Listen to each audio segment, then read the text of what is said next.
Esse discurso é uma elaboração adicional das ideias estabelecidas na decisão do Biro Político do Comitê Central do Partido do Trabalho da Albânia, PTA, sobre a luta contra a burocracia, por um método de trabalho revolucionário. A discussão desse documento comprovou a justeza das decisões históricas de nosso partido, sua maturidade e vitalidade marxista-leninista. Camaradas, as células do partido têm um evento importante diante de si. Durante os próximos 2 meses, serão realizadas reuniões em todas as células da cidade e do campo, de várias instituições e das Forças Armadas, para prestar contas e eleger a direção das células e dos comitês do partido em regiões e distritos remotos. A prestação de contas e as eleições são um evento de grande importância para o fortalecimento do partido. Nas reuniões que serão realizadas com esse fim, cada comunista deve analisar seu próprio trabalho, da célula e do comitê, avaliar todos os acertos e erros, no espírito de crítica e autocrítica, definir os objetivos e quais esforços devemos fazer no futuro, eleger o secretário, o birô ou o comitê entre os camaradas que trabalharam melhor, que provaram ser organizadores capazes e lutadores resolutos pela aplicação da linha do partido. As reuniões das células e comitês, para prestação de contas e eleições, devem justificar sua realização. O que quero dizer é que deve ser exigida uma prestação de contas de cada militante, um por um, e não apenas como realizamos a tarefa em geral, mas como eu, como militante individual do partido, a realizei, não apenas no campo, na fábrica ou no escritório, mas como cumpri meu dever na sociedade, como me mobilizei e lutei para resolver problemas sociais, políticos e familiares, e quando digo problemas familiares, não me refiro, de forma alguma, aos assuntos internos da família, mas aos problemas sociais e políticos que preocupam a família albanesa.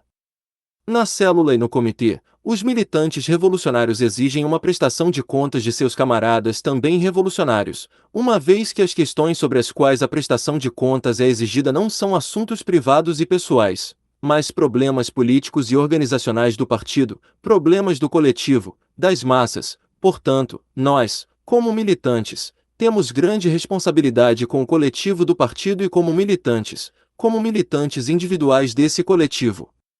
Estamos travando uma grande e contínua luta pela maior revolução do partido, do qual obtivemos resultados bem positivos.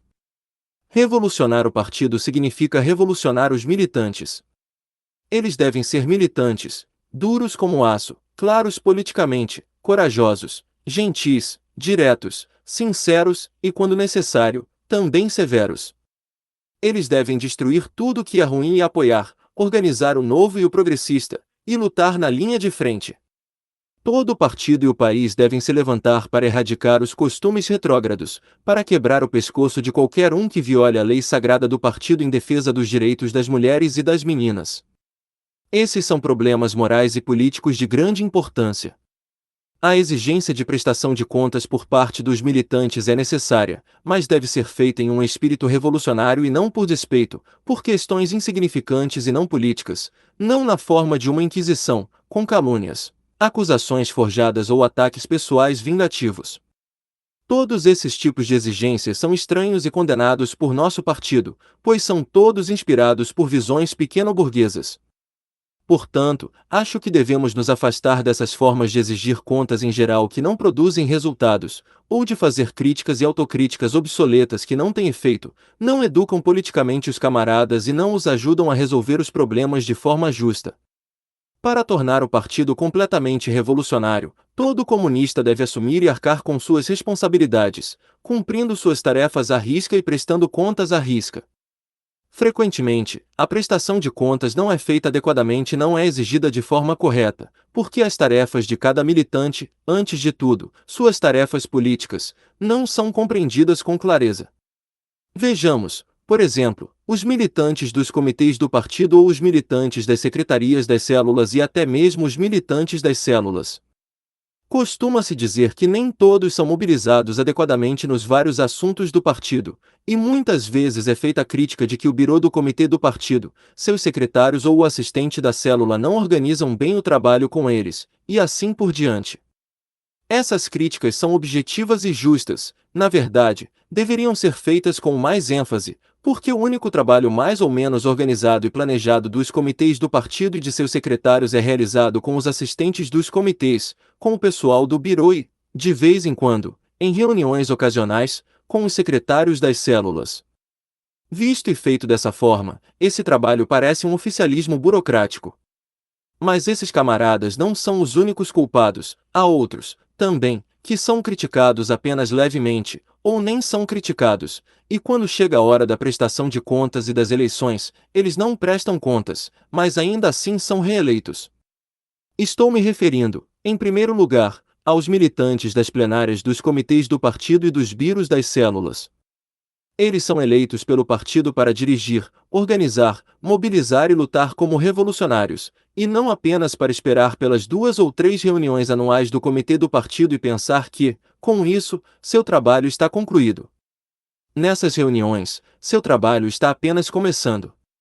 Eles podem dizer: bem, os secretários não nos convocam, não nos mobilizam, e assim por diante. Pode ser que sim, mas nunca vimos esses camaradas chamarem os secretários à responsabilidade por isso ou, finalmente, destituí-los se não fizerem seu trabalho corretamente. Vamos supor que os biros e os secretários sejam os culpados, mas raramente vemos os militantes dos comitês do partido usarem os direitos que o partido lhes concedeu de forma revolucionária. Raramente, ou nunca, alguém vai verificar, auxiliar, instruir e tomar medidas no local em células que não sejam a sua, ou visitar e auxiliar organizações econômicas que não sejam aquelas às quais está diretamente ligado, sem que tenha sido indicado pelo comitê para fazê-lo. Ele não mexe um dedo sem que o comitê o faça. Ele não moverá um dedo sem consultar e obter a permissão do secretário. Um militante do comitê do partido deve coordenar essas coisas com os secretários, deve exigir fatos do aparelho do partido e deve discutir com os secretários o que viu, o que fez e o que propõe que deve ser feito. Se ele não tiver nenhum problema, nenhuma iniciativa própria dentro de suas competências, isso não pode ser chamado de trabalho revolucionário, mas apenas de interesse nas tarefas sob a jurisdição de sua célula. Isso é uma simples preocupação com os interesses locais. O exercício adequado de todas as prerrogativas e deveres por parte de todo comunista, seja ele da base ou eleito para os órgãos dirigentes do partido, não significa que ele viole as normas do partido às quais me referirei mais tarde, pelo contrário, ele luta para fortalecê-las. Se ele não exercer esses direitos, estará tolerando um método de trabalho que fortalece o espírito burocrático no trabalho dos aparatos do partido e leva a uma situação em que os indicados para os aparatos do partido se tornam todo-poderosos, surgem no palco como infalíveis trabalhadores especializados do partido e as pessoas dizem que eles têm os assuntos da organização na ponta dos dedos. Isso também se aplica a certos militantes de base do partido. Não há dúvida de que deve haver organização das tarefas e divisão do trabalho entre os militantes na célula. Em alguns casos, isso é bem feito, em outros, nem tanto. Isso deve ser melhorado, mas é inadmissível que qualquer comunista permaneça ocioso se nenhum trabalho específico for atribuído a ele. Quantas tarefas estão esperando para serem realizadas? Então, que tipo de revolucionário é esse comunista que fica esperando que alguém lhe dê uma tarefa para fazer? Não, esse comunista não pode ser chamado de revolucionário enérgico, ativo e com iniciativa. O partido não precisa de tais militantes, seus militantes devem entender que somente na luta revolucionária é que os militantes heróicos podem ser criados e construídos. Portanto, todas as reuniões do partido, especialmente aquelas para prestação de contas e eleições, são uma grande escola para a revolução dos quadros do partido. A prestação de contas e as eleições devem colocar em movimento também todos os trabalhadores das cooperativas que não são militantes do partido, e que igualmente não são, e não poderiam ser, indiferentes aos sucessos ou deficiências do trabalho, as tarefas que a organização do partido estabelecerá para o futuro, ou que serão eleitos para a direção da organização partidária. Portanto, ao se prepararem para as reuniões de prestação de contas e eleições, os militantes devem conversar com os trabalhadores, ouvir suas opiniões, reclamações, críticas e sugestões para estudá-las cuidadosamente, de modo que a opinião, não apenas dos militantes, mas também das massas que não militam no partido, sejam refletidas nas reuniões do partido. Uma preparação desse tipo ajudará a garantir que essas reuniões sejam conduzidas em um espírito revolucionário militante. O ano passado foi o ano de grandes iniciativas criativas da classe operária, em consequência das quais muitas novas oficinas, lojas e fábricas foram construídas, foi o ano em que todos os camponeses das regiões montanhosas embarcaram no caminho da coletivização da agricultura. Foi o ano de um maior fortalecimento do potencial de defesa do nosso país e de uma mobilização revolucionária de todos os cidadãos de nossa República Popular. Esses sucessos são um incentivo, um grande encorajamento para todo comunista e todo trabalhador do nosso país.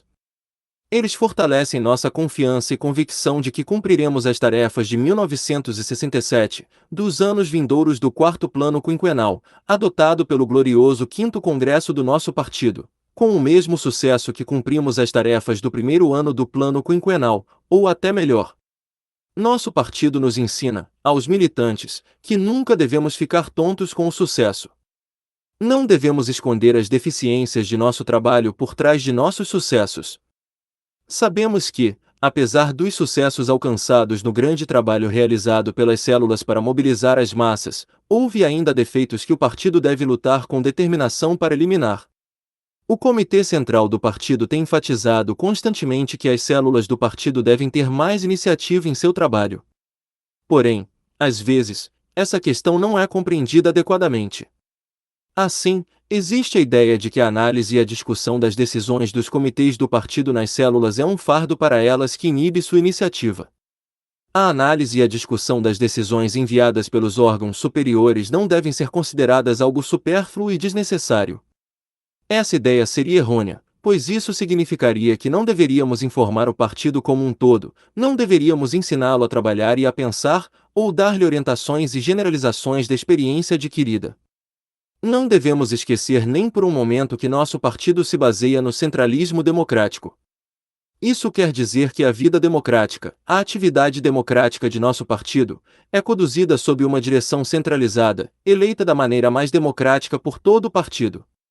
Portanto, com base nesse centralismo democrático, não só as decisões importantes dos órgãos superiores do partido devem ser levadas ao conhecimento de todos, dos órgãos inferiores e do partido como um todo, como também os órgãos inferiores devem analisá-las mais profundamente e encontrar as melhores formas e meios para aplicá-las e colocá-las em prática.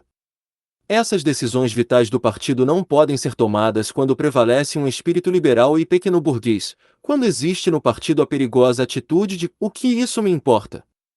Não, em nosso partido marxista-leninista, em um partido proletário militante, não há espaço para a indisciplina liberal política e organizacional, para a democracia fictícia. Nosso partido está dirigindo a grande luta proletária do povo e, para vencer todas as batalhas, impõe uma disciplina férrea que é tal no partido porque é consciente. Essas e outras normas do partido, sobre as quais falarei em breve, devem ser preservadas e fortalecidas, e não se deve pensar nem por um momento que, já que o partido está no poder, já que estamos exitosamente construindo o socialismo, podemos permitir qualquer relaxamento na implementação rigorosa das normas do partido. De forma alguma. Essas normas consolidam o partido, tornam-no uma vanguarda invencível.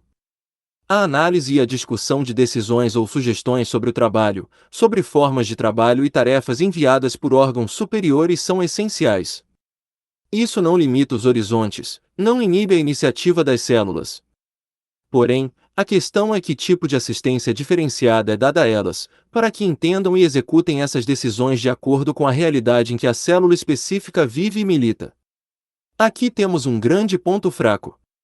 O campo de ação de toda célula é parecido, mas não é totalmente assim. Portanto, não podemos recomendar que a elaboração de uma decisão seja feita da mesma forma na cidade e no campo, na fábrica e na brigada de uma cooperativa, ou em uma escola. Não devemos insistir que toda a célula deve lidar com todos os problemas que uma decisão pode gerar, de maneira uniforme.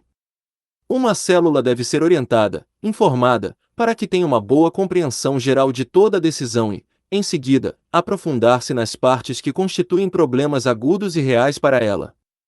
Os comitês devem perceber que o trabalho nas células do campo tem suas próprias características específicas, que muitas vezes, e especialmente em nossas condições concretas, são bem diferentes do trabalho nas células da cidade. Esquecer ou ignorar as diferenças entre nossas cidades e nossas vilas, entre a vida e os costumes da cidade e os do campo, e usar o mesmo método de trabalho, os mesmos estilos tanto na cidade quanto no campo, de forma automática e estereotipada, está fadado a produzir resultados insatisfatórios. Os secretários e assistentes dos comitês do partido não prestam muita atenção a isso. Por exemplo, eles não levam devidamente em conta que a imprensa, por várias razões, não é entregue tão rapidamente no campo quanto na cidade, que o centro cultural em uma cooperativa não funciona e não é frequentado como de uma fábrica na cidade, que os resquícios do passado na consciência do camponês são mais persistentes do que na consciência do operário, que o nível de consciência do camponês ainda é mais baixo do que o do morador da cidade. Então, o que os secretários e assistentes devem fazer? Há duas maneiras: seguir em frente como cavalos de carroça ou quebrar a cabeça para encontrar a saída mais adequada. É difícil emitir uma receita, porque, como eu disse, cada vilarejo ou grupo de vilarejos pode exigir métodos especiais de acordo com a situação e as circunstâncias. Mas uma receita é infalível e é o principal remédio para curar e colocar o trabalho em pé. Esse é o conhecimento completo, profundo e bem fundamentado da situação no campo, o conhecimento das pessoas, dos quadros da aldeia, um a um, o conhecimento de suas capacidades, suas inclinações, sua vontade e seus corações. A mesma coisa vale para as organizações da cidade também. Somente com base nisso pode haver iniciativa e ação própria na célula, e somente com base nisso os comitês do partido e os assistentes podem dar uma assistência qualificada. A eliminação dessa deficiência no método de trabalho dos comitês e das células ajudará todas as organizações a se tornarem mais revolucionárias e a exercerem melhor a direção no trabalho de realização das grandes tarefas que enfrentam. As células, ao se prepararem para suas reuniões de prestação de contas e eleições, devem considerar suas forças e fraquezas, com foco especial nas últimas. As reuniões de prestação de contas e eleições do partido devem ser mais focadas. Atualmente, os comitês do partido abordam todos os tipos de problemas nessas reuniões, o que é uma tradição que deve ser eliminada, pois nossa experiência mostrou que essa abordagem não dá frutos e está ultrapassada. Em vez disso, os informes devem se restringir a uma ou duas pautas principais, como, digamos, produção, cultura e educação. Essa é a melhor maneira de identificar e abordar as fraquezas e deficiências do partido, e todo comunista deve prestar contas, fazer críticas ou autocríticas em relação a isso. A escolha dos problemas a serem abordados deve levar em consideração as características da célula, seu campo específico de atuação e suas fraquezas. Nossa tarefa é fortalecer nosso partido de forma permanente, para que ele seja sempre militante, dinâmico, ativo e reconciliável com suas deficiências e fraquezas. Para isso, é essencial trazer sangue novo, admitir novos militantes nas fileiras da classe operária e do campesinato cooperativo, junto aos elementos revolucionários mais destacados da intelectualidade. O Estatuto, adotado no 5º Congresso do Partido, define claramente as condições necessárias para a admissão no partido e as medidas que devem ser tomadas para a organização dos aspirantes. Uma das tarefas das células é explicar esses requisitos aos candidatos e candidatas. Se as diretrizes do partido forem bem compreendidas, ficará claro que, com os novos requisitos do Estatuto, as portas do partido não se fecham, mas que estão abertas para os melhores, para os revolucionários, mas fechadas para aqueles que não são dignos. Por que alguns camaradas acreditam que as novas condições podem complicar a admissão de novos militantes no partido? Isso ocorre porque, até o momento, houve propostas de admissão por parte de militantes e células que careciam de critérios sólidos, resultando na admissão de pessoas no partido sem uma avaliação adequada. Atualmente, estabelecemos critérios robustos e implementamos avaliações diferenciadas. É necessário que as pessoas se adaptem a essas novas abordagens, e não há motivo para presumir que as portas do partido serão fechadas. Seria prejudicial tanto fechar as portas indiscriminadamente quanto mantê-las abertas para qualquer pessoa. No entanto, alguns seguem a diretriz do partido de maneira crítica, sem reconhecer as distinções estabelecidas para diversas categorias, como operários, campesinos, intelectuais e funcionários dos departamentos. Se essas distinções e requisitos específicos para diferentes estratos não forem considerados, e se mineiros, cooperativistas, Intelectuais e funcionários de escritório forem enviados indiscriminadamente para cumprir seu período de experiência como aspirantes a militantes, isso indica uma falta de compreensão da diretriz, o que é extremamente perigoso. Vamos analisar a questão daqueles que sugerem a admissão de aspirantes a militantes no partido. As instruções do Comitê Central afirmam que é necessário tomar uma posição contra propostas irresponsáveis. É crucial compreender corretamente essa orientação. Embora as propostas devam ser feitas com responsabilidade, isso não implica que medidas punitivas devam ser automaticamente aplicadas por erros ou ofensas que um aspirante possa cometer ao longo de sua trajetória no partido. Caso contrário, ninguém se disporia a propor novos militantes. A abordagem adequada para essa questão deve considerar a dinâmica da dialética do desenvolvimento. Vejamos a exigência do Estatuto de que o aspirante possa mudar de ocupação quando estiver cumprindo o período de experiência. Em princípio, isso pode ser feito, mas não deve se tornar uma regra, porque tal coisa não é do interesse do trabalho ou do aspirante. Um aspirante pode ser transferido de seu próprio distrito, mas essa não deve ser a norma. Quando o aspirante é solteiro, a questão é mais simples. No entanto, considerando os diversos setores em cada distrito, com trabalhos desafiadores disponíveis, temos opções para alocar o aspirante. A avaliação de sua formação diante das dificuldades do trabalho deve ser feita em relação aos operários e cooperativistas. Devemos agir com prudência ao lidar com as aspirantes mulheres, especialmente aquelas casadas e com filhos, enquanto mantemos padrões mais rigorosos para funcionários dos escritórios e intelectuais. Assim, é crucial interpretar adequadamente as diretrizes do partido e o processo de admissão de novos militantes na nova base, visando fortalecer o partido com novos membros, deve ser conduzido de forma contínua e cuidadosa, pois esta é uma questão vital para o partido. Essas questões desempenham um papel crucial no aprimoramento do trabalho partidário, mas não são as únicas considerações relevantes para a campanha de prestação de contas e as eleições internas. O futuro revolucionário do nosso partido e dos órgãos estatais, assim como o fortalecimento simultâneo do partido e do Estado, estão interligados por uma série complexa de desafios. Gostaria de abordar dois problemas fundamentais com vocês. Primeiro, sobre a estrita implementação e observação dos princípios e normas revolucionárias do partido. Segundo, sobre a luta consistente e determinada que deve ser travada contra a burocracia. Sobre a implementação das normas do partido. Desde a sua fundação, nosso partido marxista-leninista tem dado prioridade ao centralismo democrático, à crítica e autocrítica, à democracia proletária, à análise crítica de problemas e eventos, ao sigilo eficiente, à disciplina consciente, à orientação das massas e à luta de classes, entre outros princípios fundamentais. A situação moral e política do partido, a elevação ideológica, o espírito revolucionário tanto no partido quanto entre o povo, além da execução precisa da linha do partido e o cumprimento dos planos, evidenciam os resultados positivos desses esforços. No entanto, seria equivocado cair na autossatisfação e na miopia, declarando que tudo em nosso país é perfeito e feito sem falhas. A autossatisfação, a vertigem do sucesso, pode levar à inércia, minimizando erros, permitindo que se agravem e encobrindo-os com a noção de que atingimos sucessos e agora está tudo indo bem. Não devemos ignorar certas manifestações repreensíveis que possam ser consideradas acidentais. É equivocado adotar uma postura de autossatisfação em relação às decisões acertadas.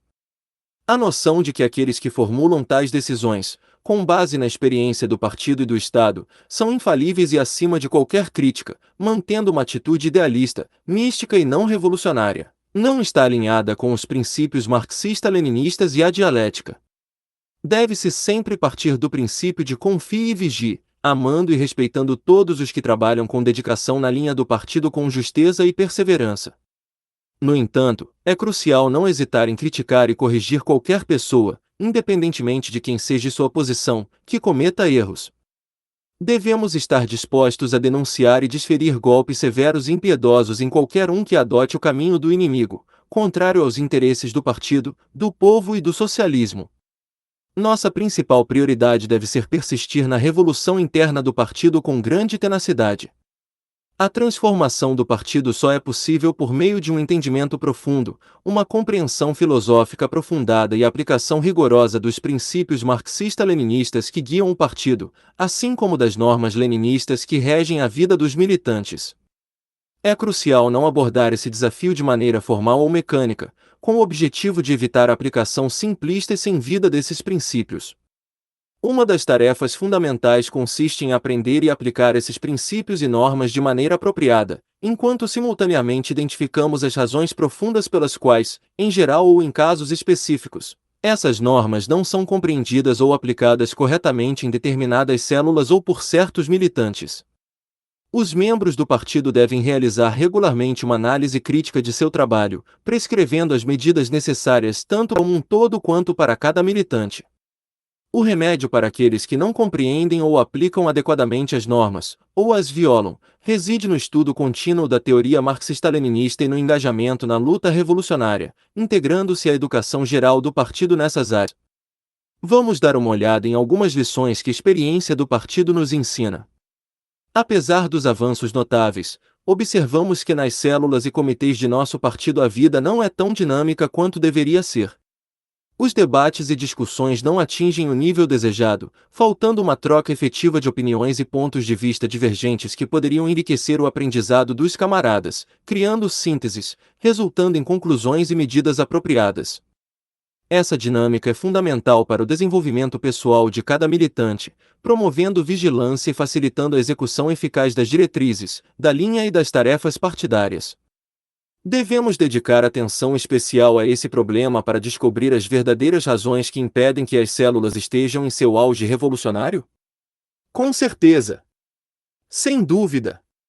Ou devemos nos contentar com os resultados que alcançamos e não levar em conta o fato de que vários militantes não participam ativamente das discussões e debates? Devemos nos contentar em atribuir isso ao seu baixo nível, falhas de um militante que está sendo criticado como sendo principalmente subjetivas e não nos aprofundar no assunto e chegar à conclusão de que, embora esse ou aquele comunista seja culpado por seu erro, nós, a célula, temos uma parcela de responsabilidade por que não o ajudamos? Ou, quando um militante ou um grupo de militantes não consegue realizar suas tarefas e cumprir os planos, é suficiente dizer que eles são os culpados, enquanto nós, a célula, nos isentamos de qualquer responsabilidade quando algo desagradável ocorre e nos solidarizamos com eles somente quando tudo vai bem. Não, de forma alguma. Mas por que essas coisas acontecem nas células? Por que essas coisas acontecem entre os militantes? É crucial explorar por que esses problemas persistem, apesar das medidas organizacionais e educacionais adotadas anteriormente, tanto de forma geral quanto da forma profunda. Esta não é a primeira vez que abordamos essas questões, mas é essencial reexaminá-las para encontrar soluções efetivas e contornar desafios persistentes. Não devemos nos iludir ou cair na autocomplacência em relação a nenhuma questão. Não basta pensar que cumprimos nosso dever ao tomar medidas ou justificar resultados dizendo que é inevitável que essas coisas aconteçam, é a dialética da vida e da luta. Devemos rejeitar essas ideias, em vez disso, aprofundar constantemente a análise das situações, fortalecendo e melhor organizando as medidas adotadas. Reafirmo que a reunião da célula e dos comitês deve ser um evento de grande importância para os militantes. Para alcançar esse objetivo, é fundamental que todos, não apenas os secretários, se preparem minuciosamente. Isso não se resume à elaboração de uma agenda bem estruturada, mas requer a preparação de todos os militantes, considerando os detalhes do problema que a célula levará para análise e a discussão coletiva. Seguindo esse procedimento, é impossível não ter discussões, debates, controvérsias, novas ideias, sejam certas ou erradas, críticas e autocríticas na célula. Esse é o tipo de célula e comitê que buscamos. Devemos lutar por essa célula e comitê. Essa abordagem é a base de um bom começo, de uma educação eficaz, onde os militantes são moldados pelos princípios corretos do partido, elevando seu nível político, ideológico e técnico-organizacional.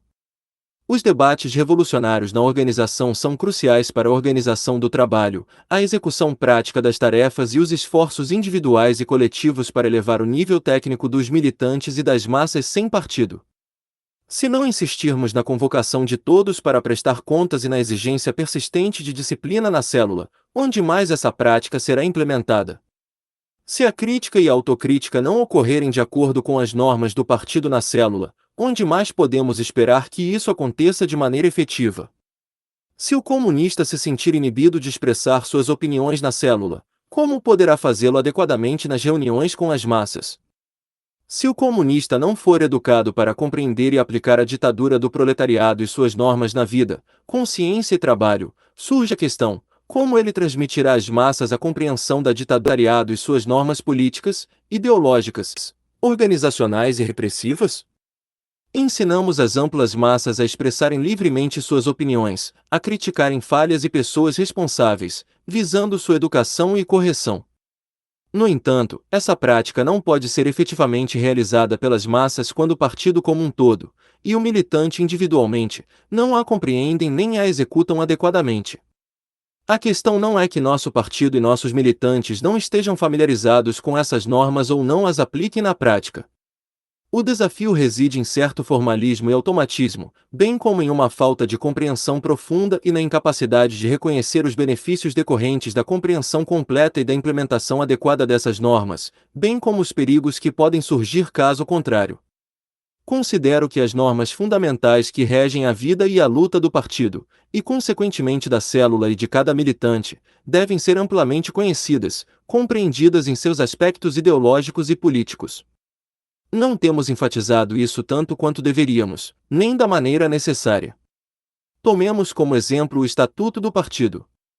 Este é o guia dos militantes, o documento fundamental que regula a vida partidária, sintetizando as principais orientações, direitos e deveres dos comunistas revolucionários. Compreendê-lo completamente e aplicá-lo na prática são requisitos fundamentais para ser considerado um bom militante. A violação dessas normas estatutárias sujeita o membro a punições, inclusive a expulsão do partido. No entanto, é surpreendente que não é estudado nem utilizado como material básico tanto pelos militantes de base quanto pelos dirigentes. Alguns o leem e afirmam: concordamos. Conhecemos bem o conteúdo do Estatuto. Nos baseamos nele. Embora possamos ter um conhecimento superficial, a ocorrência de erros e violações dos artigos do Estatuto indica que não os conhecemos profundamente. Por vezes, ignoramos-los completamente, deixando de desempenhar o papel necessário em nossa consciência para prevenir práticas inadequadas e fornecer inspiração constante para agir corretamente e de maneira revolucionária. Desde a fundação do nosso partido, realizamos anualmente plenárias sobre o Estatuto. Esse esforço tem gerado resultados, e continua a fazê-lo. No entanto, é imperativo persistirmos na busca por razões subjacentes a esses resultados, bem como nos melhores métodos para garantir que cada comunista internalize o Estatuto em sua mente e coração, em cada passo que dá. Vamos examinar a questão da participação inadequada de todos na discussão de vários problemas de organização. O problema aqui não é uma regra mecânica que obrigue todos os membros da célula a discutir todos os assuntos absolutamente. A preocupação principal deve ser porque alguns não participam da discussão.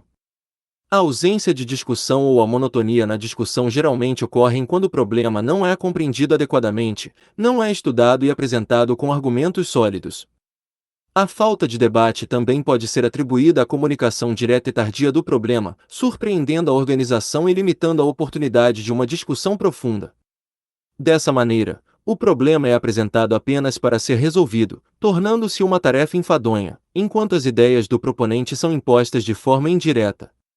Isso permite que membros que falam com facilidade, mas frequentemente carecem de ideias substanciais, se destaquem.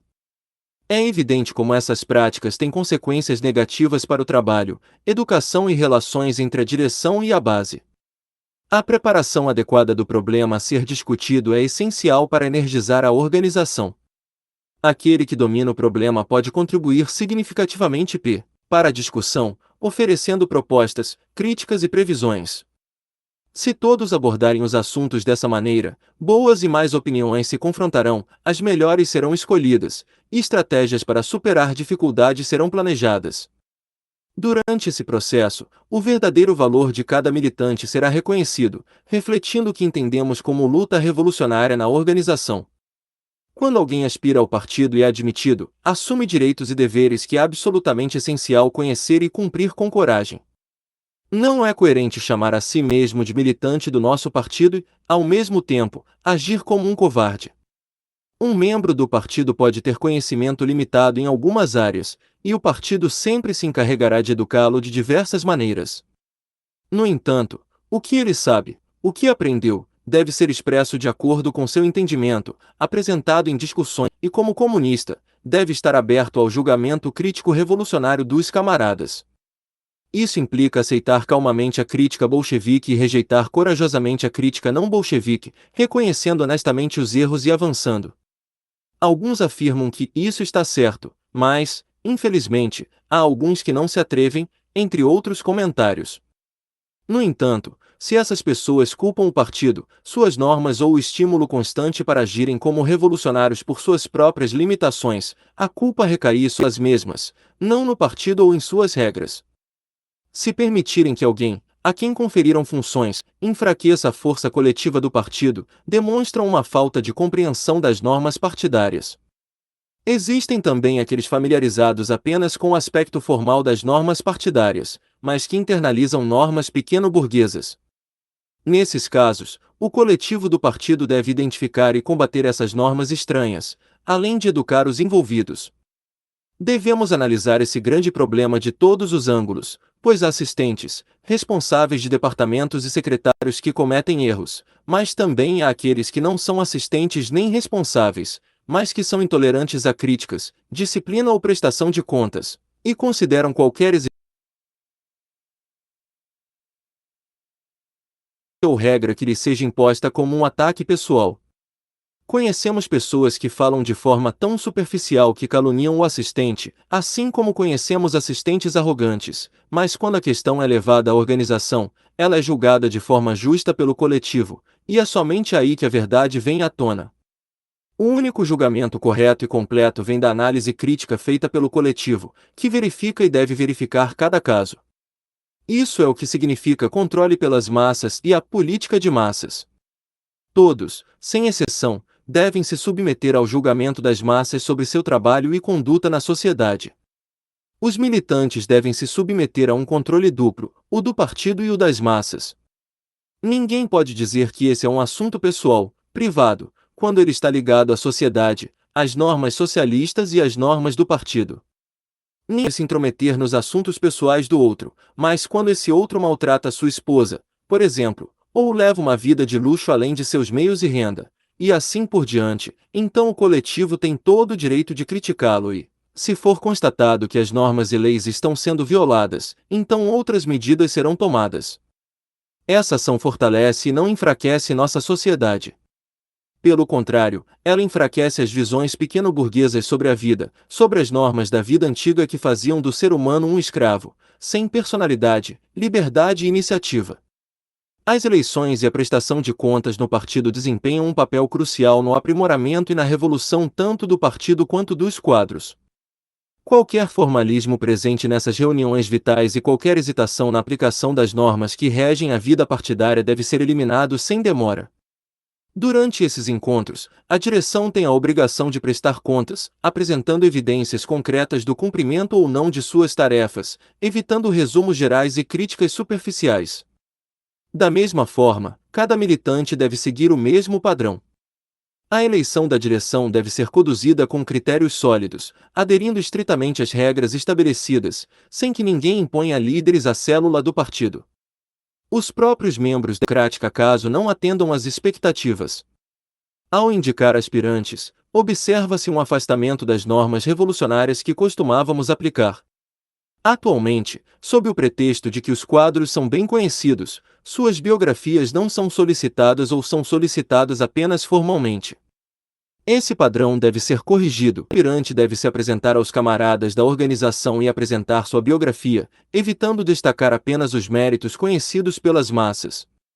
É crucial que ele discuta concretamente sobre suas fraquezas no trabalho ou opiniões equivocadas, comprometendo-se a corrigi-las. Essas normas devem ser mantidas e desenvolvidas adequadamente dentro do partido. Contudo, no que concerne àqueles nomeados para funções estatais, especialmente os principais quadros como diretores, assistentes de diretores, chefes de planejamento, contadores, contadores-chefes, entre outros, Acredito que devemos aplicar normas mais ou menos equivalentes entre as massas. Embora os princípios e normas seguidos até agora para a nomeação desses quadros possam permanecer inalterados, é imperativo que a nova pessoa que assumirá a direção de uma organização econômica ou qualquer outra unidade seja devidamente apresentada. Não se trata apenas de uma formalidade, é crucial que o próprio nomeado se apresente às massas, compartilhando abertamente sua biografia.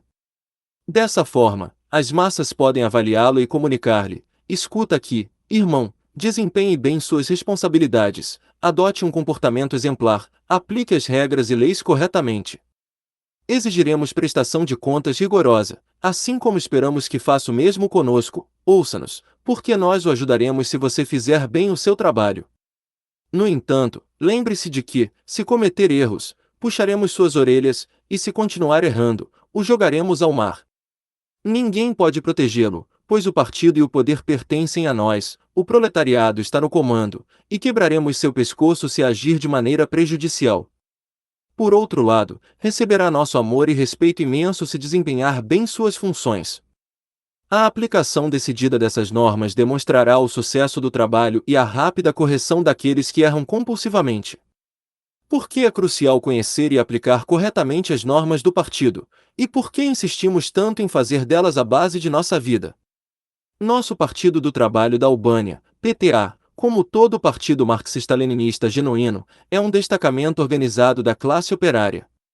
Isso implica que apenas os indivíduos mais destacados, os mais revolucionários e indomáveis, estão no partido. Esses dirigentes não surgem do nada, eles se destacam nas fileiras do povo por suas virtudes e ações na luta.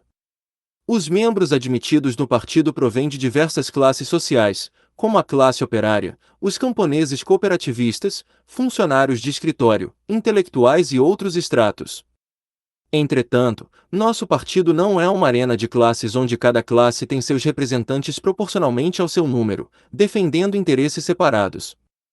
No nosso partido, a classe operária, com sua ideologia marxista-leninista, detém a hegemonia, mesmo que a porcentagem de membros de origem ou de condição operária seja menor no momento, por razões conhecidas, do que a dos membros de origem camponesa. O Partido do Trabalho da Albânia, como destacamento organizado da classe operária em nosso país, não é uma arena onde a luta de classes ocorre no sentido clássico, mas sim um condutor dessa luta. Isso significa que o partido é monolítico, com uma unidade de pensamento e ação baseada no marxismo-leninismo, não tolera facções ou oposições antimarxistas, revisionistas, trotskistas, liberais, social-democratas e assim por diante. Definindo sua estratégia e tática com base na teoria marxista-leninista e nas condições objetivas do país, o partido considera suas peculiaridades e a época, analisadas à luz do materialismo histórico e dialético. As táticas do partido não podem se desviar desses princípios. Com base nisso, o partido estabeleceu suas próprias normas para alcançar seu objetivo, que é o programa de construção completa do socialismo e da sociedade comunista. Isso só pode ser alcançado sob a direção do destacamento marxista-leninista organizado da classe trabalhadora, o Partido Comunista, que, em nosso caso, é o PTA. A necessidade de uma organização beirando a perfeição, disciplina férrea e normas bolcheviques no partido é crucial, pois são o cimento que o mantém unido. O partido não é uma reunião desordenada de pessoas sem ideologia, critérios ou objetivos claros, ou com critérios opostos e objetivos variados, que se uniram em um estranho matrimônio. Não, o nosso partido foi fundado durante uma guerra terrível contra o fascismo, onde o destino do povo estava em jogo, de uma forma que a humanidade jamais tinha visto antes. O partido, porque estava imbuído do marxismo-leninismo e temperado nas batalhas, foi a espada afiada, brilhante, inquebrável e indomável nas mãos da classe trabalhadora e do povo albanês. Sob sua direção, a guerra de libertação nacional foi vencida, a revolução foi realizada, e o socialismo está sendo edificado com sucesso. A nobre tarefa do partido será completa quando a sociedade comunista for estabelecida em nosso país e a revolução proletária triunfar internacionalmente. Quantas lutas o partido teve de travar para alcançar o que alcançou? Lutou contra os fascistas alemães e italianos, lutou contra os Bali Kombetár e a coalizão feudal burguesa local, lutou contra os titoístas e seus inúmeros agentes dentro e fora das fileiras do partido, lutou contra as conspirações e agentes dos imperialistas, lutou contra os traidores khrushchevistas e seus agentes também dentro e fora das fileiras do partido, lutou contra a implacável coalizão fascista dos revisionistas modernos, dirigida pelos khrushchevistas. Nosso partido emergiu vitorioso diante de todos esses desafios devido às razões mencionadas anteriormente, não por causa da quantidade de pessoas em nosso povo ou do número de militantes no partido. O que verdadeiramente importa no partido não é a quantidade, mas a qualidade do aço, e os militantes albaneses se tornaram verdadeiramente inquebráveis graças à defesa dos princípios marxista-leninistas. Apesar das alegações de nossos inimigos de que a Albânia se sustenta e existe devido a outros, isso é claramente absurdo. Reconhecemos a solidariedade internacional do proletariado mundial, mas é crucial primeiro lutar e se defender, trabalhar corretamente, para só então buscar ajuda externa. Enquanto na União Soviética e nos países de democracia popular ocorreram eventos que levaram à queda do regime socialista e à degeneração de seus partidos, isso não ocorreu entre nós pelas razões mencionadas acima. Essas razões continuam a ser nossa salvaguarda contra futuros desafios. A coalizão imperialista e revisionista persistente contra o PTA e a Albânia socialista existe, mas nós permanecemos firmes e sempre permaneceremos. Enfrentamos e vencemos, e continuaremos a enfrentar e vencer novamente. Essa será uma vitória recorrente. Portanto, a vitória pertencerá sempre a nós, ao nosso povo e ao nosso partido. É imperativo que todos estudemos os materiais do partido desde sua fundação, pois neles encontraremos uma experiência monumental. Embora esses materiais possam não seguir as formas preferidas de dissertação filosófica, conter repetições desnecessárias e triviais, ou até mesmo incorreções, são a essência que forjou um partido e inspirou um povo pequeno, mas invencível, que permaneceu leal ao marxismo-leninismo e aos seus princípios. Os revisionistas e reacionários modernos nos chamam de satanistas achando que nos insultam. Ao contrário, eles nos glorificam com tal epíteto: é uma honra ser stalinista, porque, enquanto mantivermos tal posição, o inimigo jamais nos encontrará de joelhos. O inimigo não pôde nos conquistar e nunca nos conquistará enquanto permanecermos satanistas. Os registros do nosso partido destacam momentos de grande importância histórica que merecem menção. Em situações cruciais, agimos de maneira a evitar grandes dificuldades para o nosso povo, incluindo a possível perda total da independência conquistada com sangue da nossa classe.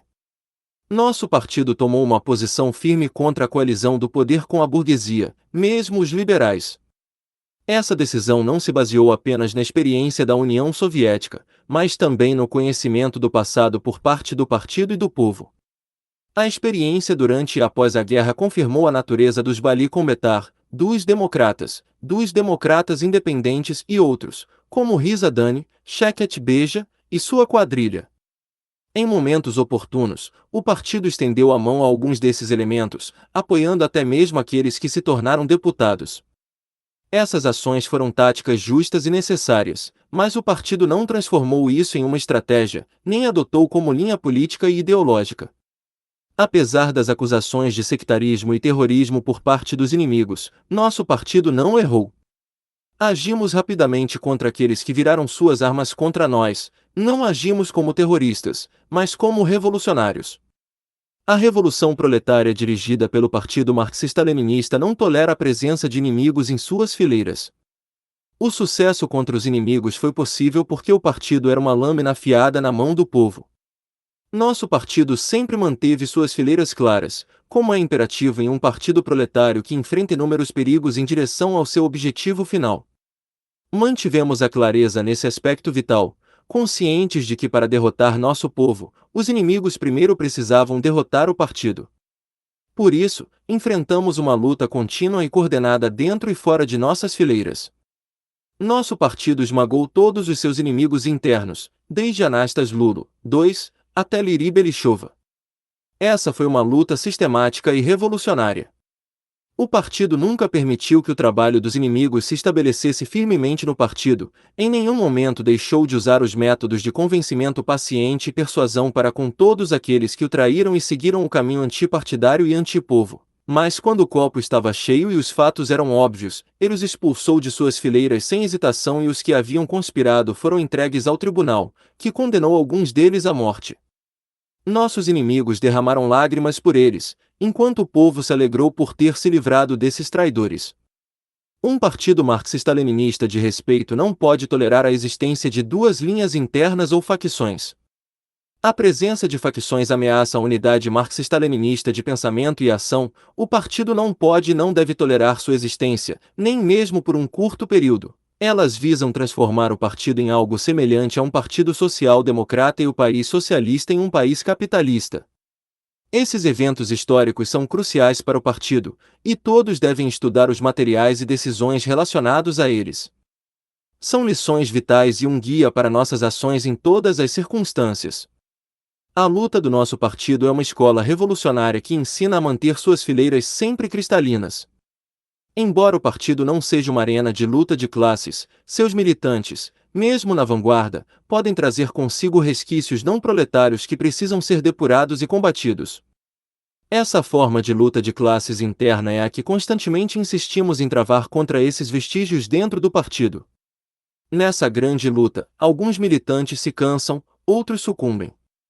É por isso que eles podem se tornar perigosos. Portanto, o partido deve continuar educando seus quadros ideológica e politicamente, por meio do trabalho e da luta, para garantir que eles nunca sucumbam, mas sejam sempre revolucionários. Analisando essa questão por esse ângulo, o único ângulo marxista-leninista, pode-se ver como são importantes as normas marxista-leninistas que regem a vida, o trabalho e a luta do partido, do povo, dos militantes e dos patriotas sem partido. Quanto mais profundamente a linha correta do partido for compreendida, quanto mais profundamente os princípios e as normas de sua vida forem entendidos, quanto mais correta e profundamente eles forem aplicados com coragem revolucionária, mais forte e inabalável será o nosso partido e, assim, promovendo com sucesso o avanço do socialismo. É por isso que lutamos por essas coisas e continuaremos lutando por elas até o fim, com o nosso heróico partido à frente, por nosso glorioso povo, pelo socialismo e pelo comunismo. Ainda sobre a burocracia. Com base nas decisões históricas do 5º Congresso, na carta aberta do Comitê Central do Partido e no apelo do Comitê Central e do Governo, que se destacaram no trabalho dos militantes e das massas, gerando resultados positivos na revolução de todo o nosso esforço, expresso algumas ideias adicionais sobre a contínua luta contra a burocracia e seus portadores. Seria equivocado acreditar que a luta contra a burocracia chegou ao fim ou que devemos diminuir nossos esforços após a campanha empreendida e os resultados iniciais obtidos. É necessário compreender que essa luta será incessante, enquanto houver classes e a luta de classes. Por que ela será contínua? Por que não se limita a tomar medidas técnicas, como alguns entendem, como reduzir quadros desnecessários, eliminar vínculos supérfluos nas estruturas estatais, administrativas, econômicas e culturais, ou simplificar a correspondência e a burocracia para definir mais claramente as competências e responsabilidades individuais e coletivas? Essas medidas desempenham e continuarão a desempenhar um papel positivo e militante contra a burocracia, mas isso não é suficiente. Isso representa um aspecto menor e permanece como um aspecto técnico do problema, que pode se tornar uma medida burocrática se o conteúdo não for compreendido politicamente e ideologicamente. Ou seja, é crucial compreender o que é burocracia, como ela surge, como cria conceitos, onde encontra suas fontes e que fatores objetivos e subjetivos a alimentam, compreendendo ideológica e politicamente esses aspectos. Podemos ter reduzido o número de pessoas em uma instituição de 100 para 50, mas isso não nos livra da burocracia se os 50 restantes não possuírem uma compreensão profunda do que é burocracia e não lutarem como revolucionários. O mesmo se aplica à burocracia. Pode haver menos correspondência escrita, mas ela ainda pode manter o espírito burocrático.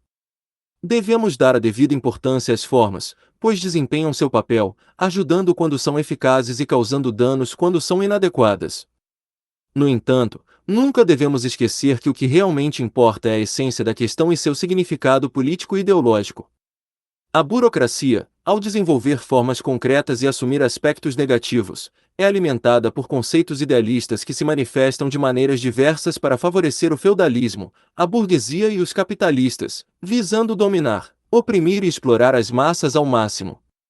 Nesse contexto, a burocracia representa uma mentalidade e ação contrárias aos interesses vitais do povo, tornando-se antipopular e inimiga do mesmo. Os conceitos subjacentes à burocracia e aos burocratas são idealistas, reacionários, contra-revolucionários e antimarxistas. Diante disso, a burocracia e os burocratas emergem como os inimigos mais malignos astutos que um partido marxista-leninista deve combater de maneira contínua, persistente e incansável, buscando, acima de tudo, aniquilar seus fundamentos políticos e ideológicos. Simultaneamente, é imperativo desmantelar as estruturas organizacionais que eles estabelecem ou tentam manter de diversas formas. A educação e a orientação das pessoas ocorrem de duas maneiras distintas no mundo. Nas sociedades onde a revolução triunfa, a educação é de natureza revolucionária, enquanto nos locais dominados pelo capital, assume uma forma burocrática. Na primeira, uma sociedade socialista, o poder pertence ao povo, com a ditadura do proletariado instaurada, e o Partido Marxista-Leninista governa, implementando a linha do partido e das massas. Aqui, uma democracia autêntica é garantida para as amplas massas, enquanto a minoria reacionária, despojada de todo o poder como opressora e inimiga das massas, é mantida sob pressão constante por meio da luta de classes e da ditadura do proletariado. Em contrapartida, nos países onde predomina o capital, existe democracia para os capitalistas, opressores e exploradores, enquanto a maioria, as massas, enfrenta a opressão. Nesses locais, prevalece a ditadura da burguesia, a ditadura do fascismo, caracterizada pela ordem burocrática. Assim, surgem dois conceitos de direção: o burocrático, antipopular, e o popular e revolucionário. Estes conceitos se enfrentam numa luta de vida ou morte, onde, mesmo onde a revolução triunfa, a burocracia persiste, utilizando métodos enraizados em tradições passadas, pelos quais ainda pagamos o preço, especialmente nas mentalidades, preconceitos e visões de mundo das pessoas. Os conceitos mentais subjacentes à burocracia, ou seja, sua ideologia idealista, simultaneamente representam os conceitos da minoria, sendo ideias subjetivistas que se desenvolvem nos indivíduos e formam a ideologia da classe minoritária que governa a maioria. Esses conceitos são impregnados na mente e consciência da maioria por meio de influências culturais, educacionais, políticas e de degeneração moral e política, tornando-se, assim, uma segunda natureza, um modo de vida em pensamento e ação. Logo, após a vitória da Revolução, não se deve presumir que todos se desvencilharão imediatamente desses pensamentos e preconceitos idealistas, subjetivistas e individualistas, e que esses elementos não terão impacto, não obstruirão o progresso das massas, não impedirão a evolução de seus conceitos e visão de mundo, e a consolidação rápida do socialismo. Tal perspectiva não é realista, objetiva ou revolucionária. Embora tenhamos desmantelado as bases do antigo regime burocrático da burguesia feudal e do fascismo, estabelecendo a ditadura do proletariado e o regime dos conselhos populares, ainda persistem certas manifestações da antiga forma de administrar as coisas em nosso novo poder popular. Durante cerca de 2 décadas, modernizamos e democratizamos continuamente o poder popular do nosso povo, aproximando-o das massas. Contudo, é imperativo continuar a luta para conferir ao nosso poder popular uma natureza democrática não apenas em termos de forma e estrutura, mas principalmente em seu conteúdo. Devemos esforçar-nos para que a essência democrática de nosso poder popular prevaleça, assegurando que seu caráter profundamente popular erradique elementos burocráticos remanescentes do passado ou ressurgidos em novas formas. Somente esse caráter democrático tem o poder de aprimorar estruturas e formas, e de criar leis que moldam a organização e orientação do Estado. Para combater com êxito a burocracia e os burocratas, é crucial compreender integralmente e aplicar resolutamente as diretrizes do partido, especialmente aquelas relacionadas ao princípio de o poder pertencer às massas, aproximando o mais possível das massas, e garantindo uma ampla democracia para as massas, entre outras. Alguns camaradas acreditam que compreendem e aplicam bem esses princípios, mas sua prática revela o contrário. A noção de que o poder popular é democrático apenas devido à realização de eleições é equivocada. As democracias burguesas também realizam eleições, e há debates durante esses processos. No entanto, os deputados nessas democracias, apesar de formalmente eleitos por meio de métodos fraudulentos, representam a burguesia e servem aos interesses dessa classe, visando encher os cofres dos capitalistas com os frutos do trabalho do povo. Esses deputados promulgam leis repressivas para manter e fortalecer um regime antipopular, antidemocrático e burocrático, caracterizado pela coerção, corrupção moral e política. Portanto, nossas eleições diferem fundamentalmente das deles em princípio, conteúdo, objetivos e ações. Nossas eleições são essencialmente populares e revolucionárias. Os deputados dos nossos conselhos populares e da nossa Assembleia Popular são representantes do povo, conectados a ele, eleitos e passíveis de revogação pelo próprio povo.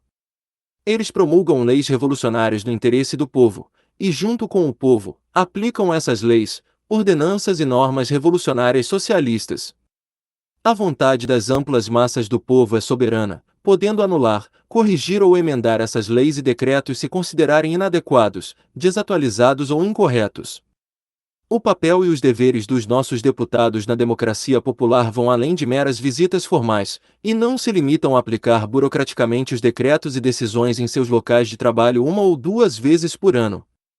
Eles representam e militam em prol de uma vasta massa do povo, não apenas implementando, mas também contribuindo para a criação, decisão, discussão, crítica, proposição e emenda. A verdadeira luta contra os conceitos burocráticos requer uma compreensão profunda e aplicação prática apropriada desses aspectos. Este é o grande campo de batalha entre revolucionários e burocratas, entre defensores das massas e burocratas, entre heróis e covardes, entre aqueles que buscam estreitar os laços do partido com as massas populares e aqueles que tentam alienar o partido do povo. Os burocratas temem as massas, enquanto os revolucionários não. O medo é um atributo individual, não das massas. Embora o medo possa ser momentaneamente transmitido às massas, estas não podem ser intimidadas. A análise da experiência da Guerra de Libertação Nacional revela exemplos de indivíduos que inicialmente receavam participar da luta, mas eventualmente se uniram aos corajosos, superaram o medo e tornaram-se destemidos. Por outro lado, quando as massas estavam lutando heroicamente, havia indivíduos que se atemorizavam e abandonavam as fileiras, um comportamento determinado por causas subjetivas e não revolucionárias, como visões de mundo burguesas, pequeno-burguesas, individualistas e covardes. O burocrata é um covarde, porque sua visão de mundo é idealista, mística e individualista. Essa é a mola mestra de todos os males, como arrogância, servilismo, mentiras, enganação, etc., todos eles para preservar a posição individual adquirida, para subir de posição, para lucrar de forma ilegal e fazer mil e uma coisas desonestas. É claro que uma falha desse tipo não pode escapar aos olhos das massas, não pode resistir à luta das massas, ao impulso revolucionário das massas, portanto, o burocrata fará de tudo para se esquivar de toda norma revolucionária. Tentará tornar ineficazes as leis e os decretos revolucionários, a fim de irritar as massas, deixá-las insatisfeitas e, finalmente, indiferentes. Ele tentará transformar o aparato estatal em uma arma repressiva administrativa fechada, transformando-o em uma administração a serviço da burocracia para intimidar e oprimir as massas, em vez de um aparato a serviço do povo e contra a burocracia. Devemos procurar e combater os burocratas perigosos que se esforçam para elevar a burocracia a um sistema ou para manter seu espírito vivo, principalmente no aparato governamental e no do partido, na administração de empresas e cooperativas econômicas e industriais, na direção de instituições educacionais e culturais. O burocrata tem medo das massas, tem medo de trabalhar entre as massas, e quando é obrigado a ir entre as massas, quer ser investido de autoridade, tenta se impor às massas por meio de sua autoridade e das funções que possui. Com isso, ele distorce a essência revolucionária e democrática do Estado e de suas leis. Ele viola a democracia, suprime a crítica, enquanto supostamente defende a justeza da diretriz ou a lei e a autoridade do partido e do Estado. Na verdade, ele faz o oposto. Ele degrada a autoridade do partido e do Estado e, com seus sinistros objetivos secretos, e às vezes, abertos, ele afasta as massas do partido. Surge a pergunta: Quanto vale a pele desses indivíduos em comparação com as grandes massas revolucionárias de trabalhadores entre os quais eles se comportam de maneira antipopular? Nenhum centavo. Por que as massas não varrem essas pessoas ruins e inescrupulosas? Quem as protege? Por que a demora em expô-las e em tomar medidas contra elas, quando as coisas ruins que elas fazem são conhecidas há muito tempo pelas massas e já foram apontadas muitas vezes, e ainda assim se permite que elas continuem? Sem dúvida, é a burocracia, a rotina, o formalismo e certos indivíduos dos aparatos que os protegem. Ninguém mais.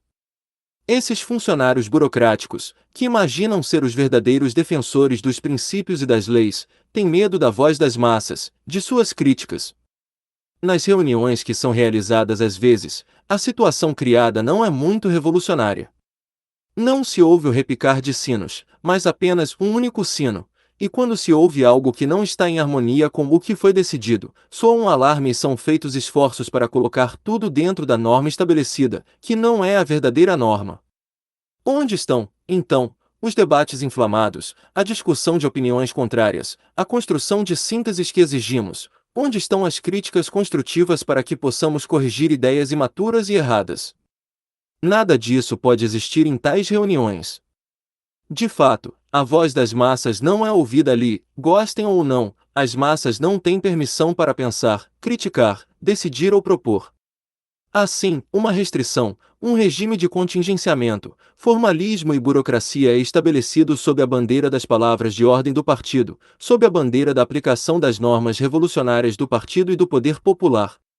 Aqueles que entendem as orientações, diretrizes ou as leis de forma burocrática não podem executá-la de forma revolucionária. Para eles, a diretriz ou a lei é uma ordem vinda de cima e deve ser executada cegamente. Eles não se dão ao trabalho de analisar profundamente a origem da lei ou diretriz, as circunstâncias que levaram a direção a emiti-la. Como resultado dessa visão superficial e burocrática do problema, eles também aplicam as leis e diretrizes de forma burocrática. Não é suficiente apenas explicar as orientações, leis ou diretrizes uma ou duas vezes, mas, a partir da análise política, ideológica e organizacional de seu conteúdo, ela deve se tornar uma poderosa força mobilizadora. A ideia de executar a diretriz sem contar com as massas, sem pensar e ver na prática se as massas aprovam ou não, é infrutífera. A coisa certa a fazer é aceitar e incentivar as massas a expressarem suas opiniões a favor ou contra. Isso é problemático e o burocrata tem medo de problemas. Ele precisa salvaguardar a boa opinião que seus superiores criaram a seu respeito, precisa agradar seus superiores e fóruns e dizer a eles: a diretriz que você emitiu é genial, impecável, adequada e popular. Como um partido marxista-leninista pode ter medo das massas, de sua voz e de suas críticas? Um partido que as teme não pode ser chamado de marxista-leninista. Entretanto, nunca é o partido que as teme, mas certos indivíduos, certos militantes do partido, certos funcionários do Estado, são os burocratas que temem as massas, aqueles que se escondem sob a autoridade do partido e do Estado para suprimir a voz das massas. Devemos esmagar esses indivíduos e eles devem ser esmagados de forma revolucionária pelo partido e pelas massas ao mesmo tempo.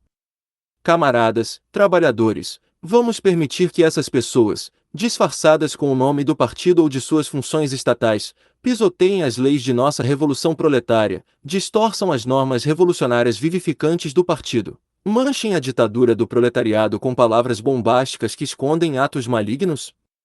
De forma alguma, pois assim teríamos selado a desgraça de nosso povo. Camaradas, trabalhadores, vamos permitir que esse tipo de situação agrade a um punhado de pessoas e prejudique a grande causa do povo? De forma alguma. É possível imaginar que as massas populares dirigidas por nosso partido, que a classe trabalhadora e seu glorioso Partido do Trabalho da Albânia, possam ter medo de alguns indivíduos corruptos? Nem por um momento se poderia imaginar tal coisa. No entanto, não se deve pensar que, como são poucos, não podem nos prejudicar e, portanto, não devemos colocá-los sob o jugo da ditadura para corrigi-los ou nos livrarmos deles. Nunca devemos nos esquecer da tragédia da União Soviética. Sob a direção do partido e da classe trabalhadora, as massas do povo devem estar sempre alertas em tudo, para defender a ditadura do proletariado, suas leis, sua ideologia, sua política e suas conquistas. Esse é o único caminho correto e sólido de salvação que nosso partido nos ensina e aconselha a todos, sem exceção, a seguir até o fim. Há apenas dois caminhos, ou com o partido e o povo, ou contra eles. Portanto, nada deve ser permitido fora das leis e normas do partido e do povo, nada deve escapar ao olhar vigilante do partido e do povo, ninguém deve ser isento de prestar contas de seu trabalho ao partido e ao povo, e de colher o que plantou para o partido e para o povo. Vamos substituir os atuais murais ridículos por murais revolucionários que contribuirão para a educação revolucionária. Abandonemos os conselhos editoriais compostos por escribas oportunistas que procuram defender a dignidade e autoridade dos diretores, priorizando a si mesmos, e permitamos que todos expressem suas opiniões sobre o trabalho e as massas em letras grandes e sem medo. Dizem, devemos preservar a autoridade dos quadros para evitar desacreditá-los. Isso implica aceitar previamente que os quadros são infalíveis e que as massas erram em seus julgamentos. Essa perspectiva é um erro grave e não condiz com o pensamento marxista e revolucionário. Não há descredibilização de um quadro que desempenha bem seu papel, pelo contrário, ele é valorizado, amado e protegido. Criticar abertamente um quadro que comete um erro não viola normas nem causa danos. Por que, então, desencorajar as críticas vindas de baixo sob o pretexto de proteger o prestígio dos quadros? Essa abordagem prejudica o partido, diminui sua autoridade entre as massas, promove a corrupção e perpetua a presença de elementos inadequados, comprometendo a educação partidária. Às vezes, hesitamos em agir contra quadros experientes que estão no partido há muito tempo, mesmo após cometerem erros. Isso é um grande equívoco. Devemos reconhecer que a eficiência de um quadro não está apenas ligada à sua habilidade, mas principalmente à sua visão política e ideológica do mundo. Assim, a educação contínua dos quadros e do povo no espírito revolucionário é crucial. O sucesso na luta contra a burocracia e os burocratas depende da qualidade do trabalho nesse sentido. Uma análise minuciosa dos burocratas revela que muitos negligenciam o estudo adequado da teoria marxista-leninista e são vítimas do subjetivismo em seu trabalho. Demonstram sensibilidade excessiva às suas opiniões, exibindo megalomania em relação às massas e subserviência a seus superiores. Os burocratas disfarçam sua ignorância com linguagem grandiloquente e frases impactantes. Utilizam o tempo que passaram em uma posição como capital pessoal, acreditando-se intocáveis e insubstituíveis, acham que criaram uma opinião adequada sobre sua capacidade ao seu redor e não veem perigo de serem rebaixados, transferidos, etc. Essa mentalidade limita sua perspectiva, desviando-os do verdadeiro propósito de servir ao povo, enquanto focam exclusivamente em promoções pessoais e na busca de objetivos individuais. Todo esse estado de espírito não revolucionário entre eles cria uma sensação de estabilidade no assento que ocupam, uma certeza de sua própria infalibilidade no trabalho e da perfeição de seu método e estilo de trabalho. Esse cenário levou à formação desse estado de coisas, fazendo com que desenvolvam um modo de pensar e viver que se assemelhe à mentalidade de uma nova burguesia dentro da nossa democracia popular. Essa situação é extremamente perigosa. Se não eliminarmos essas perspectivas do burocrata, ele as difundirá de sua posição de autoridade, contaminando outras pessoas com essas ideias.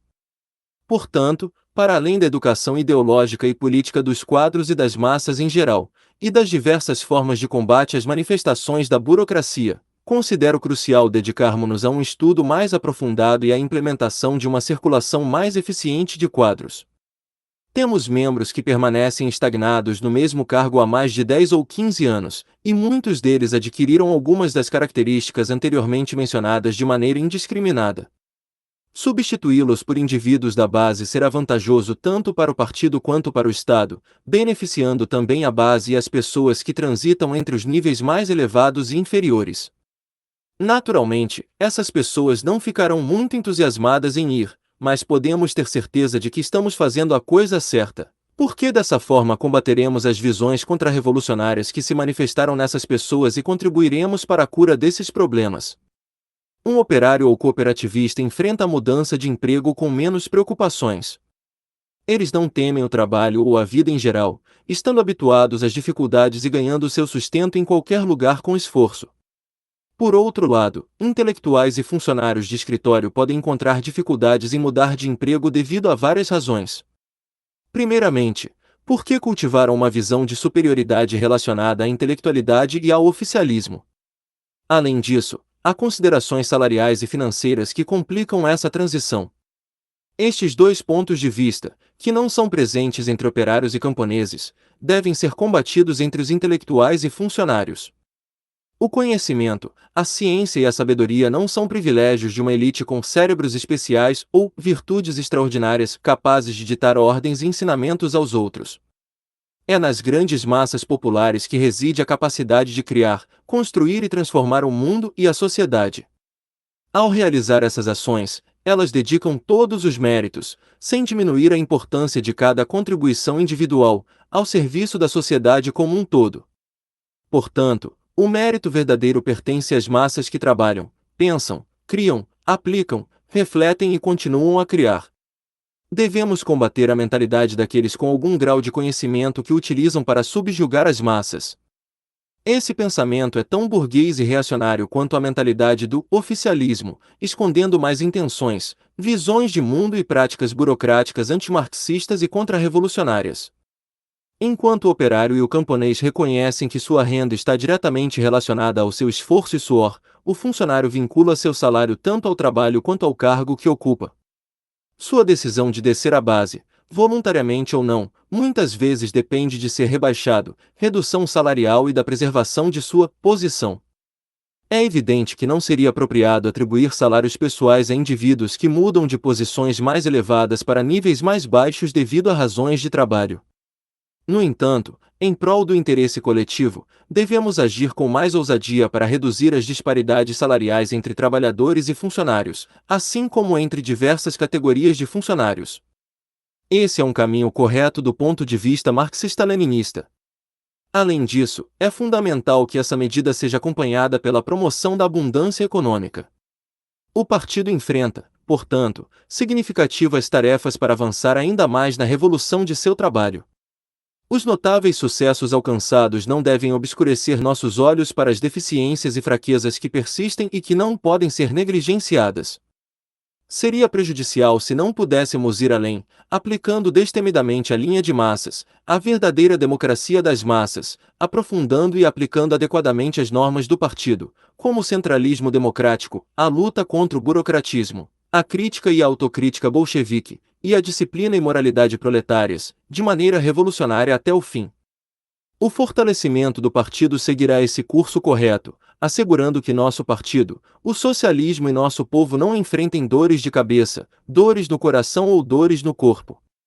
Possuímos todas as condições para tal, com um partido robusto, forjado na experiência revolucionária, composto por militantes corajosos e heróicos, e um povo maravilhoso íntimo e profundamente ligado com o partido.